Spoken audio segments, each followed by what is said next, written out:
नमस्कार, जय जोहार। आज सवाल से शुरुआत। आपको क्या लगता है, जातिगत जनगणना की शुरुआत कांग्रेस हाईकमान के कानों में बात किसने डाली? डाली तो बहुतों ने होगी, लेकिन सुनी किसकी गई? कौन था इतना सफल जिसे उस समय जो कांग्रेस की नई स्टाइल की राजनीति का पोस्टर बॉय बना हुआ था? चलिए आज के एपिसोड में यही सब जानते हैं।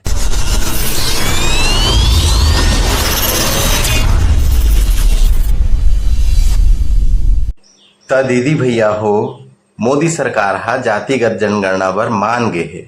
मतलब आजादी के बाद जे अब तक नहीं हो रही वो अब हो ही। अब मतलब 2 बछर बाद, लेकिन हो ही। घर घर जनगणना वाले मन पहुंची और पूछी कौन जात के हरो। अब श्रेय लेके होड़ चलत है। काबर ये जनगणना के बाद राजनीति में बहुत कुछ बदलने वाला है। जातिगत जनगणना के मेन मतलब हरे ओबीसी मन ला गिनना। आगे के चुनाव में देश के भविष्य ला ओबीसी वोटर मन ह तय करही। एकरे बरे जातिगत जनगणना कराए जात है। वैसे ये मामला में संसद और सड़क में बार बार लगातार उठैया राहुल गांधी रही से। कांग्रेस वाला मन राहुल ला श्रेय देमा कोनो कमी नहीं करत है। कांग्रेस में कुछ भी अच्छा हो ही श्रेय राहुल बाबा ला दे जाते, लेकिन चुनाव हारे के दारी में काबर ओखर गलती नहीं माने जाए। ये बात ला रहन देथन। हमार आज के मुद्दा हरे ओबीसी वोटर मन के मुद्दा ला राहुल के कान में कौन डालिस। अब ये वीडियो ला देखो और यहाँ से मैं अब हिंदी में स्टार्ट करूँ। हमारे प्रदेश का अनुसूचित जनजाति, अनुसूचित जाति तथा अन्य पिछड़े वर्ग सबका काफी शांति ढंग से अपने अधिकारों की बात करता रहा है। उनके संविधान सम्मत अधिकारों की रक्षा करना हमारा कर्तव्य है। इस दिशा में एक बड़ा कदम उठाते हुए आज मैं यह घोषणा करता हूं कि प्रदेश में निवासी अनुसूचित जनजाति को 32%, अनुसूचित जाति को 13% तथा अन्य पिछड़े वर्ग को 27% का आरक्षण प्रदान किया जाएगा। मैं आपको इस बारे में एक नई बात बताने जा रहा हूं, जो है तो पुरानी, लेकिन अब तक किसी ने नहीं बताई और ना मेरे अलावा और कोई बताएगा। जी हाँ, मेरा यह चैनल उन पक्षों को सामने रखता है जिसे मेन मीडिया या डिजिटल मीडिया के सूत्र सामने नहीं रख पाते। कुछ को पता नहीं होता और कुछ अपनी ही राजनीतिक पसंद नापसंद में उलझे रहते हैं और जानबूझकर अंदर की पॉलिटिक्स नहीं बताते। कुछ नेताओं से पूछकर पत्रकारिता करते हैं, विश्लेषण करते हैं और वीडियो बनाते हैं। मैं इनमें से किसी में भी नहीं आता।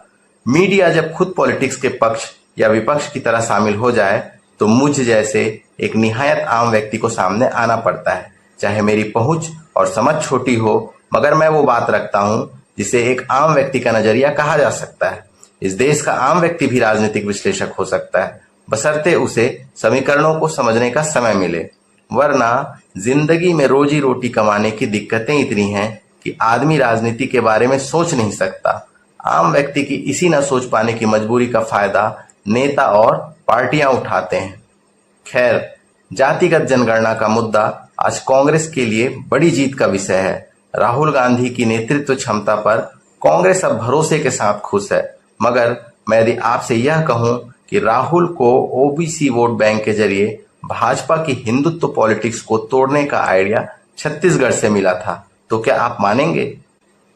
और ये आइडिया देने वाले उस समय के मुख्यमंत्री भूपेश बघेल थे। इस पर क्या आप यकीन करेंगे? हर बात कागजों, अखबारों, तस्वीरों में दर्ज नहीं होती। कुछ इतिहास बातों में दबा रह जाता है, क्योंकि बातें भुला दी जाती है। अक्सर बातों का कोई प्रत्यक्ष प्रमाण नहीं होता।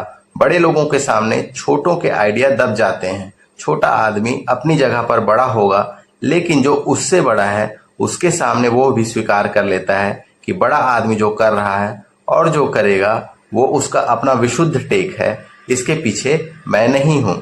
तो राहुल बाबा के जातिगत जनगणना के टेक के पीछे यदि मैं कह दूं कि भूपेश बघेल हैं, तो शायद क्या यकीनन भूपेश बघेल ही पहले शख्स होंगे जो मना कर देंगे।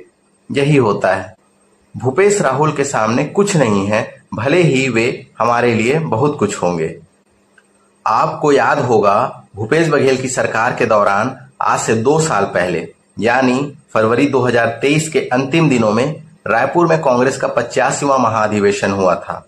यह महाधिवेशन बता रहा था कांग्रेस में छत्तीसगढ़ और भूपेश बघेल की कितनी चल रही है। इस महाअधिवेशन में देश की सबसे पुरानी पार्टी ने अपने संविधान में संशोधन किया था, जिसमें सबसे इम्पोर्टेंट था अनुसूचित जातियों, अनुसूचित जनजातियों, अन्य पिछड़ा वर्ग, महिलाओं, अल्पसंख्यकों और युवाओं को 50% रिजर्वेशन की गारंटी। अभी हाल ही में कांग्रेस कार्य समिति की बैठक में राहुल गांधी ने कहा था कांग्रेस को मोदी सरकार का मुकाबला करने के लिए ओबीसी वोटर्स तक पहुंच बढ़ानी होगी। वे मानते हैं कि अन्य पिछड़ा वर्ग के लोग भारत की जनसंख्या में आधा हिस्सा रखते हैं, यानी 50% वोटर्स भारत में खासकर भाजपा के प्रभाव वाले हिंदी भाषी राज्यों में ओबीसी हैं। राहुल का गणित कुछ यूं था कि 50% ओबीसी और इसमें एससी, एसटी और मुसलमानों के वोटरों को जोड़ लिया जाए तो आंकड़ा पहुंच जाएगा 90% तक। इस तरह 90% वोटरों को यह बताकर कि हम आपके रिजर्वेशन और हक के लिए काम करेंगे, आवाज बुलंद करेंगे, योजना बनाएंगे, कांग्रेस को एक नया जनाधार प्राप्त होगा। अभी यह स्पष्ट दिखाई नहीं देता है कि आखिर कांग्रेस के वोटर हैं कौन। मोदी सरकार के आने के बाद से कांग्रेस के बुनियादी वोटर्स भी उनसे दूर हुए हैं। इस बैठक में राहुल गांधी ने पार्टी को बताया था कि 1990 के दशक में कांग्रेस ने ओबीसी वोटर्स की अनदेखी कर बहुत बड़ी गलती कर दी थी और अब इस गलती को सुधारने का वक्त है। कहते हैं कि गांधीनगर गुजरात में हुई इस बैठक में राहुल ने यह तक कहा कि हम दलित, मुस्लिम और ब्राह्मण में उलझे रहे और ओबीसी हमसे दूर हो गए। अब सवाल ये आता है, अचानक राहुल गांधी को यह दिव्य ज्ञान कहां से प्राप्त हुआ। उन्होंने जितनी भी राजनीति की है, पहले कभी ओबीसी वोटर्स के मुद्दे और आरक्षण का जिक्र नहीं किया करते थे। अचानक कहां से उन्हें पिछड़ों की याद आ गई। इसके लिए हमें चलना होगा लगभग 6 साल पीछे। वर्ष 2019 में मीडिया की सुर्खियों में एक राजनीतिक चर्चा बलवती रही कि छत्तीसगढ़ के मुख्यमंत्री भूपेश बघेल ने ओबीसी के आरक्षण का कोटा बढ़ाकर कांग्रेस को बता दिया है कि हिंदुत्व से लोहा लेने का सबसे जोरदार तरीका ये है। हिंदुओं की जातिगत व्यवस्था में ही हिंदुत्व की काट छिपी है। वर्ष 2019 में ही द प्रिंट में लिखे अपने लेख में वरिष्ठ राजनीतिक विश्लेषक कुमार अरविंद ने लिखा था, ओबीसी आरक्षण पर भूपेश बघेल का बड़ा दांव क्या राजनीति की दिशा बदल सकेगा। अपने आर्टिकल में कुमार अरविंद ने लिखा था, छत्तीसगढ़ में अब तक पिछड़ी जातियों को सरकारी नौकरी और शिक्षण संस्थानों में 14% आरक्षण मिल रहा था, जिसे मुख्यमंत्री ने 27% करने की घोषणा की है। उन्होंने यह भी बताया है कि इससे पहले मध्य प्रदेश के मुख्यमंत्री कमलनाथ भी यह कदम उठा चुके हैं, लेकिन कुमार अरविंद जैसे जानकार और अनुभवी विश्लेषक ने भूपेश द्वारा की गई घोषणा को ज्यादा महत्वपूर्ण माना। उनका अपने आर्टिकल की हेडिंग में यह पूछना कि क्या इससे राजनीति की दिशा बदलेगी बहुत महत्वपूर्ण पॉइंट है। इसे नजरअंदाज नहीं किया जा सकता। राजनीतिक समाचारों और बड़े नेताओं के बड़े बयानों से हम सभी वाकिफ रहते हैं। हमें पता चलता रहता है कि किस नेता ने क्या बोला है। अब जरा बताइए, उस समय जब छत्तीसगढ़ में ओबीसी आरक्षण का कोटा बढ़ाने की घोषणा भूपेश सरकार ने की, क्या राहुल गांधी तब ओबीसी आरक्षण या जातिगत जनगणना की बात इतनी जोर शोर से उठा रहे थे? नहीं। उन्होंने इस विषय पर चर्चा की भी होगी तो बंद कमरे में या राष्ट्रीय पटल पर जाने लायक नहीं चर्चा की होगी, क्योंकि अगर ऐसा होता खबरें जरूर होती। याद कीजिए, 4-5 साल पहले तक भी राहुल जातिगत जनगणना को लेकर बीजेपी के पीछे नहीं पड़े थे और न ही संसद में इस मुद्दे को जरूरी बताते हुए अड़े थे। देश की सियासत में जब जातिगत जनगणना एक सोया हुआ मुद्दा था जिसे उठाने की ज्यादा फिक्र किसी को नहीं थी, उस समय नए नवेले मुख्यमंत्री भूपेश बघेल जातिगत जनगणना के बारे में न केवल सोच रहे थे बल्कि अपनी गतिविधियों और पब्लिक अपीयरेंस के जरिए इसके लिए माहौल भी बना रहे थे। छत्तीसगढ़ के सीएम की कुर्सी मिलने के कुछ अरसे बाद ही वे राष्ट्रीय पटल पर कांग्रेस के बड़े नेता बन गए थे। पार्टी में उनके बारे में बातें हो रही थी और मीडिया भी छत्तीसगढ़ में हो रही बड़ी राजनीतिक हलचलों को तवज्जो दे रहा था।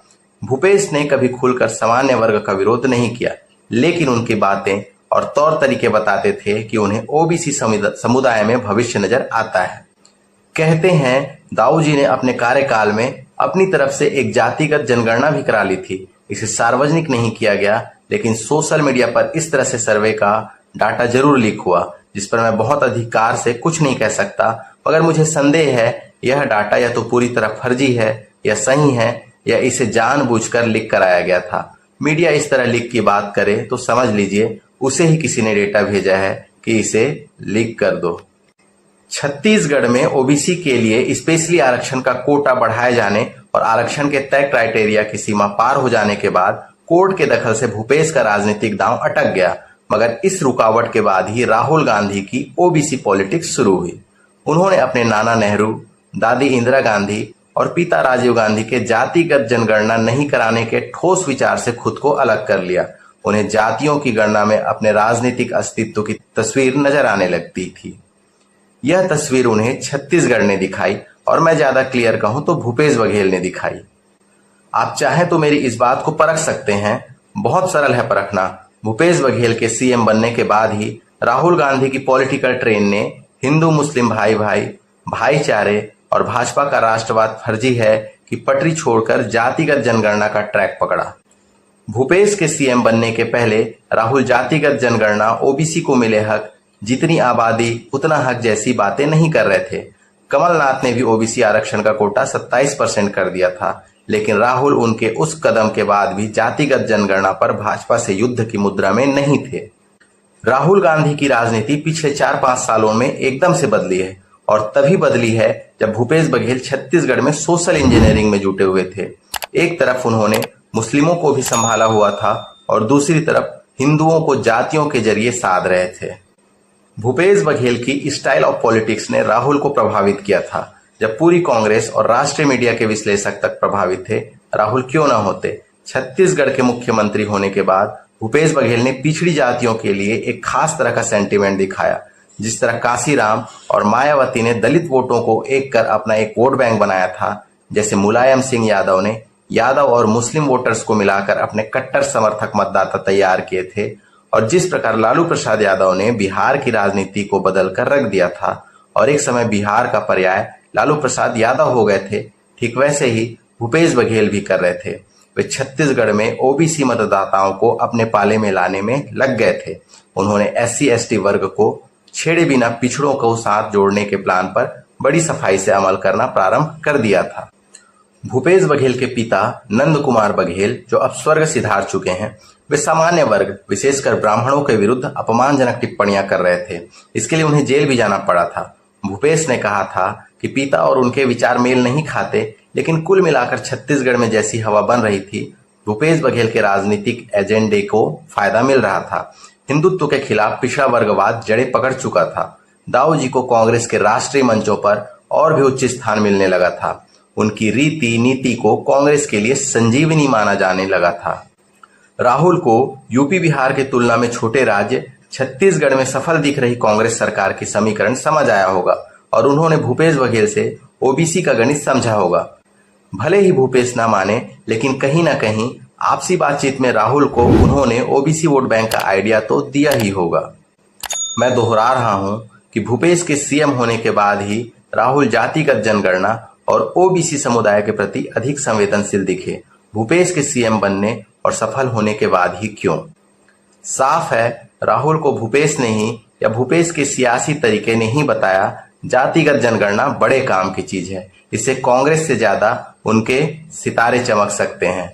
राहुल को राजनीतिक अस्तित्व के लिए एक देशव्यापी मुद्दे की जरूरत भी थी। भूपेश बघेल की ओबीसी पॉलिटिक्स ही वो मुख्य वजह थी कि कांग्रेस का 85वां महाअधिवेशन रायपुर में हुआ और जातिगत आरक्षण पर संशोधन पारित हुआ।